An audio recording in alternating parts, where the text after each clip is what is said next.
Hello guys and welcome back to another episode of our EAFC 25 RTG career mode here with Stoke City. We are back today with a brand new series as we head into season 5. We've got loads to crack on with now playing European football and I'm really looking forward to getting into the transfer window. Let's dive straight into it. Right, well, here we are then into the new season. First things first, let's take a look at that budget. Now playing European football, and the board are rewarding us with a budget of, wow, only 46 million. I'll be honest, I was expecting a little bit more now that we've qualified for Europe. Yes, we're not in the big time, only playing Conference League. That's only around 10 million more than we had last year in our second season in the Premier League. This is going to be so tricky once again, heading into the transfer window and trying to compete on multiple fronts. Well, I can't lie, I am a little bit disappointed with that budget. I thought we may get somewhere up to around 60 to 70 million. And in the league, as a critical objective, they want us to finish in a Europa League spot, which of course in career mode is just 5th place. 6th place doesn't count. It needs to be 5th place to hit that objective. So that is going to be really tough. Reach the last 16 of the FA Cup should be doable, and in the Conference League, they want us to win the competition. Well, I think we're good enough to win it as well. Yes, there's some decent teams in it most seasons, but I definitely think that we will be one of the favourites to go all the way this season. And what we'll do as well, guys, is just sim a day in the calendar, because I agreed a load of loan deals at the end of last season for the players that we promoted in the previous episode. So we should be seeing all of those go through, which has increased the budget ever so slightly up to just shy of 47 million. So lots of players heading out on loan. So as we take a look at the team setup in our 4-2-3-1 formation, as I said at the end of the previous episode, I'm really happy with the squad and how it looks. Most of the players in the starting 11 are of a similar sort of rating, and I think we've got some pretty decent depth. A lot of these youngsters that have come back from their loans are going to go back out on loan. The likes of Munoz, Chekamani, Groves, Rigby, Anderson. So we'll be running through the squad hub in a moment where you'll be seeing all the players that are added to the loan list. As for departures, I think we're looking at Alexander Jiku, who handed in a transfer request. He will most likely depart on a permanent. I think Ifeanyi, Matthew and Thompson, who we discussed at the end of the previous episode, will also probably both depart. But other than that, I don't think there's going to be many permanent outgoings this season, because as I say, I'm really happy with the squad that we've developed over 4 seasons in the save. So of course we'll see how the window develops, but I've not got any major plans for big departures this season. Well, guys, you will have just seen a full rundown of the squad, but the one thing that I really take away from that is the amount of players with their deals up at the end of the season. We've got a lot of youngsters, a lot of youth players who have come back from loans and have their deals up at the end of the season. I think all of those guys are going to get contract extensions and then probably go out on loan. We've got a few players retiring at the end of the season, those being Mahmoud Dahoud, and also Martin Adam, the big man, is retiring come the end of the season. So he, as we discussed, of course, I was going to keep him till retirement anyway, but now 66 overall. He's not quite at the level, and with Mitrovic coming in, he's sort of here as a nostalgia piece, but we love the big Hungarian. Well, guys, I have just handed out a whole host of contracts, and my God, are some of these youngsters on ridiculous wages. Imagine at 18 or 19 years of age being paid around 20 to 30 grand a week is absolutely incredible. But you'll be seeing those contracts going through now. They've been handed out to Jude Thomas, Nicholas Groves, Kader Chakamani, Jordan Hansen, Elliot Anderson, Joel Rigby and Seb Burns. So a real great crop of young English talent there, and all of those guys are going to go out on loan again, between 1 to 2 year loans depending on sort of how far developed they are. But we've still got a whole page of players who have their deals up at the end of the season. Thompson and Jiku are likely to depart, of course. Adam and Dahoud are retiring.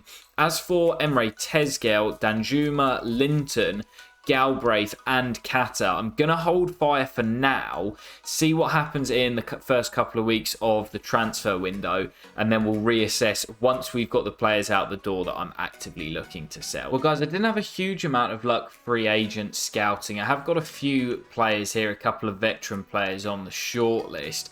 But I think, thinking about it last year, I maybe overdid it with the free agents. I think it was 4 or maybe 5 players that we brought in, and we've got quite a big squad at the moment. None of these players are really shouting out at me as must-haves. You know, Amiri's a great player, and normally I'd be all over this. But we've got the likes of Dahoud and Kata, Danilo, Diamonde, others as well that I've probably not listed there. But I don't think we need another midfielder.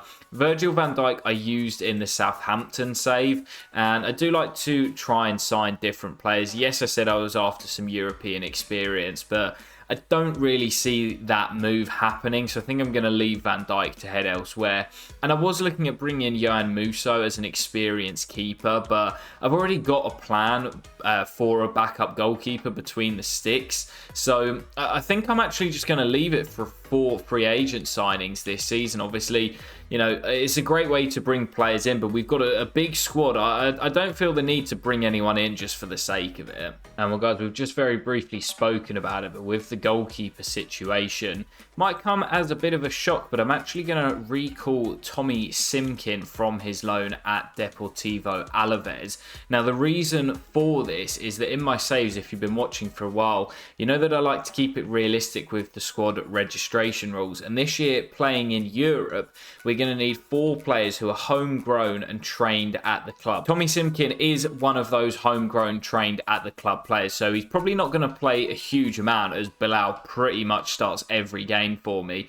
But we saw with Mark Gillespie, we don't really need a backup keeper, but for realism's sake, I like to have one. And with Tommy Simkin being homegrown, it's a bit of a win-win situation. So he's going to be my number 2 this season. Well, guys, we've not really many plans in the transfer market. I think what I'm going to do is just start simming through, try and shift on the players that I want to get out the door, mainly those youngsters heading out on loan, and also the couple of permanent sales that we're going to make as well. And then we'll look at bringing some bodies in, because honestly, I'm not sure what my plans are for incomings. But we've had a really interesting bid here just a few days into the window. Mateo Sepulveda, Ecuadorian fullback, that we picked up a couple of years ago in the academy. He's 18 years of age, 72 overall. But I was planning on loaning him out, but Marseille have come in for him and said they want to take him on a permanent. To get around sort of 5 to 6 million, I'm not massively against this. And maybe we can implement that we've put a buyback clause of, say, 20, 25 million if he does turn into an absolute world beater. But I'm not against it. I'm quite happy to sell if they're willing to pay around 5.5 to 6 million. Well, and there it is. Just a few days into the window, our first departure as Sepulveda heads to France to join up with Marseille. He's going to get more football there because he would have been heading out on loan here at Stoke, and for 5.5 million, I'm not massively against that sale. And well, I said I was going to wait until the departures to bring anybody in, but it seems like a good time to bring him back to the club. Miles Lewis Skelly, who was here on loan last season, I was really impressed with him playing back up to Jordan Boz, and obviously with the Aussie going down at the end of the season, Lewis Skelly got a really good run in the team, and I was impressed with him. He's great on the ball, his physical stats are really good as well, and if we can get him close to that market valuation of 11.5 million with the sale of Sepulveda, that money going towards this deal, that seems like an absolute steal. So let's see if we can bring back the former Arsenal man. Well, what an absolutely fantastic piece of business for £10.5 million.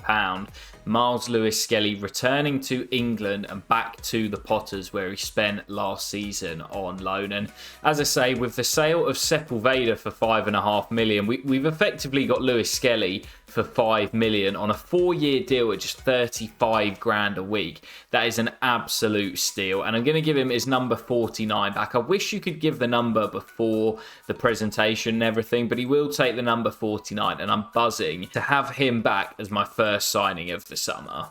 Well, guys, we're only like a week or so into the window, but we've had some huge bids. I've turned one down from Monaco for Joel Rigby because I want to get him out on loan, and next year he will definitely come back and play a part. I've accepted loan bids for Jordan Hansen and Chekamani as well, and also 2 bids for Matthew and Thompson. Thompson from LASK Linsk, lovely city, and Ifeanyi Matthew heading back down to the Championship to play for Sheffield Wednesday. But 2 bids here that I'm really not too sure on. One for Calvin Bassey from Tottenham, and one for Linton Miner from Leicester City. Of course, Linton with his deal up at the end of the season, but for that money, I think I'd rather keep Linton here as an impact sub and a squad player, so I'm going to turn that down. And as for the bid for Calvin Bassey, coming in from Tottenham, who finished, I think it was 5th or 6th in the end.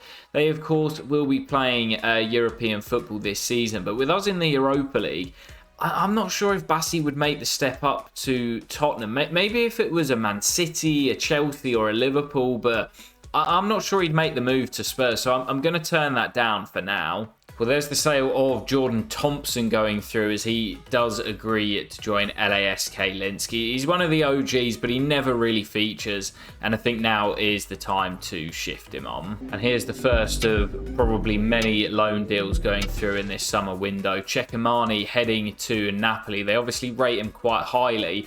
He's gone out for 2 years, but there is a break clause in that contract after 1 year if we want to return him. And another loan deal going through, the big defender Jordan Hansen, potential to be special on this kid, heading out to Germany to SC Freiburg, also for 2 years.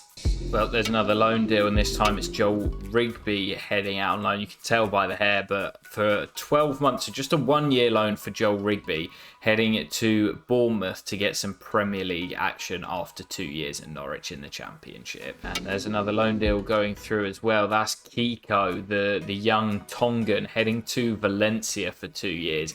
Again, similar to Chekamani, there will be a break clause in that contract after 1 year, so that if we want to recall him, we can, but we'll see how he gets on out in Spain. And it was a 2-for-1 that as well. Elliot Anderson also heading to Ipswich, so like Rigby, will hopefully be getting some Premier League experience. Well, there is another deal going through. I think that is Angel Munoz. Yes, it is. Heading to our big rivals, Leeds United, but I want to get him some Premier League football, so he will head to Ellen Road for 2 years, and again, we'll see how he develops playing in the top flight. And another loan deal going through, that is Jude Thomas heading to Osasuna. So Jude is going to be playing Champions League football after Osasuna's 3rd place finish last year. You absolutely love to see that. Well, there's a permanent deal going through this time. I believe that is Ifeanyi Matthew heading out on loan. Well, Seb Burns heads to Cologne for 2 years. Good to see him heading out on loan, and we'll hope to see some development on him. But there is the deal for Ifeanyi Matthew. The move to Sheffield Wednesday fell through, but he will head to Spain to join up with Real Oviedo. Thank you, Ifeanyi, for your service. And I think this might be the last loan deal to go through. I apologise for all the deals, guys, but that is Nicholas Groves heading to Fortuna Sittard for 2 years. So as I say, I think that is everyone I wanted to get out the door on loan now gone. So loads of deals going through, but we'll see how they all develop over the next couple of seasons. Well, guys, we're about 3 weeks until the Premier League opener. We've just had a big bid for Borja Sainz, but no, that is not happening. Sainz is not going anywhere. Similar story with Dortmund coming in for Oscarson. He's going absolutely nowhere. But we've got around about the same amount of money we started the season with, around 45 million. And I did say that I'd like to bring in some European experience, and I'm still waiting to shift on Alexander Giku, but I'd quite like to bring in Manuel Akanji. It's a bit of a random signing, but I've never ever used him before. He's still pretty quick to play in our high line. He's 6'2", he's really strong, good in the air, and he's got decent stamina at the age of 33. Of course, loads of experience playing in the Champions League with Dortmund and Man City. And of course, with the Swiss national team as well. He's played at a lot of major tournaments. Currently playing at Club Brugge. I reckon we can get him for close to that market valuation, and if we can include Alexander Giku in the deal, that seems like a win-win for everyone. So let's see if we can get this over the line. Well, guys, in the end, I couldn't include Alexander Giku in the deal as they didn't want to part exchange. But we did get a Kanji for just $1 million over the market valuation at £16 million. The contract was slightly more expensive than I thought it might be, and he also signed a crucial squad role, as that's all he would take. So I wouldn't be surprised to see him hand in a transfer request, but on a 2-year deal, I'm just going to keep him until the end of that contract, as he is probably going to start declining pretty rapidly. But a bit of a random signing, but I just really wanted to use him. Still a great defender, still quick, great physical stats, and I'm actually really looking forward to using him this season. Well, guys, as we've done a lot of our transfer business already, I've just given out 2 contracts. The first one going to Mihaly Kata, signing a rotation squad role in his contract extension. So happy to give him a bit of a wage increase as a thank you. And also Emre Tezgel, one of the homegrown trained at the club players that we currently have. So definitely want to tie him down to a new deal. But as for Linton Minor, he was happy to take a rotation squad role, but wanted a huge wage increase up to around 50 grand a week, and we couldn't agree on that. So for the time being, he's still got just 11 months left on his contract. I'll maybe see if we can sit down again with his agent later on in the season, as I don't really want to see him go. But yeah, we've still got a fair few players with their deals up. Well, guys, a quick sale going through here, and it's not one of the OGs, but it's a man that we brought in Season 1 or Season 2 of the save. He's been here for quite a while. Ethan Galbraith, the Northern Irishman, heading off to Rangers. He's 27 now in the save, and I think just 73 overall. We've got better players currently in the squad and better players coming through the ranks as well. So I like Galbraith, but he's not going to feature much, so I'm happy to cash in. Well, guys, there's a few players that I'd still like to bring into the club, but this opportunity here is sort of come around by chance. But Yassine Ayari, great young player in real life, and he's being sort of tutored for a big move potentially in the summer. But I've just noticed that we can bring him in on loan from Brighton, and whilst I'd love to bring him in on a permanent deal, we don't really have the funds for it, working on quite a tight budget. But after bringing in Andy Moran for a few years from the Seagulls, I'd like to bring Ayari in and then potentially look to bring him in on a permanent next summer. Well, guys, we've made it to the first day of the Premier League season. It's been a pretty crazy transfer window so far, with players leaving the club, mainly heading out on loan. We've made 3 signings of our own now, of course, and I do feel like the squad is getting better, and we're a young squad, so we're always developing, but a really tough game to kick off the new season, with the Gunners coming to take us on at the Britannia. As I say, really tricky game, but I would love to get the win on match day 1 here. We started off last season really poorly, so I'd love to get off to a winning start. But against an Arsenal side that were really strong last year, and of course were Premier League champions, I would most certainly take a point to kick off the campaign. Come on, the Potters. Yeah, I mean, the great thing with an RTG is the team that you've got is always getting better. The players that you've got are always developing and getting better. And speaking of getting better, this lad every year seems to get better. The skipper, Bay, gets us off the mark in Season 5. One of the OGs, been here since the start, and he just keeps on developing and keeps scoring goals as well. Yeah, you think of the likes of Bay and Million, another of the OGs who's been here since the start, into the low 80s, and Oscarson, who of course we signed at the low 80s, now up to 85, and probably our star man.